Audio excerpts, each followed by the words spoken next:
उगाच कुणाच्या अंगावर जाऊ नका असं राज ठाकरेंनी सांगितलंय, असं आदित्य ठाकरे यांनी म्हटलंय।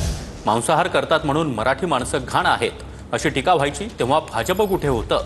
आदित्य ठाकरे यांनी भाजपला हा सवाल केला। मेरा भाईंदरमध्ये व्यापाऱ्याला मनसैनिकांनी केलेल्या मारहाणीवरून भाजपकडून टीका केली जाते, त्यावर आता आदित्य ठाकरे यांनी उत्तर दिलंय।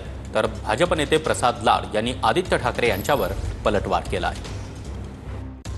काल राजसाहेबांनी पण सांगितलेलं आहे की उगाच कोणावरही हात उचलू नका, हे तर त्यांनी स्पष्टपणे सांगितलं। पण जर कोणी अंगावर आलं, जर कोणी मराठीचा अपमान केलं, मला सांगा आज जे हे सगळे चॅनल्स म्हणजे तुम्ही नाही पण जे काही दाखवत आहेत, हे जेव्हा एका मराठी माणसांना तुम्ही गहाण आहात, तुम्ही मटन मांस मच्छी खाता म्हणून त्या सोसायटीमधून काढलं, तेव्हा कुठे होते? हेच चॅनल सगळे जेव्हा मराठी माणसावर अत्याचार होतो, जेव्हा एखादं घर त्यांना मिळत नाही, तेव्हा कुठे असतात हे लोक?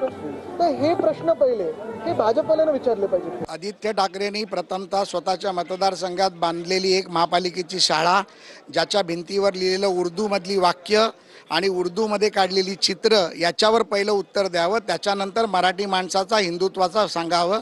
आदित्य ठाकरेंना स्वतःचा नैतिक अधिकार नाही।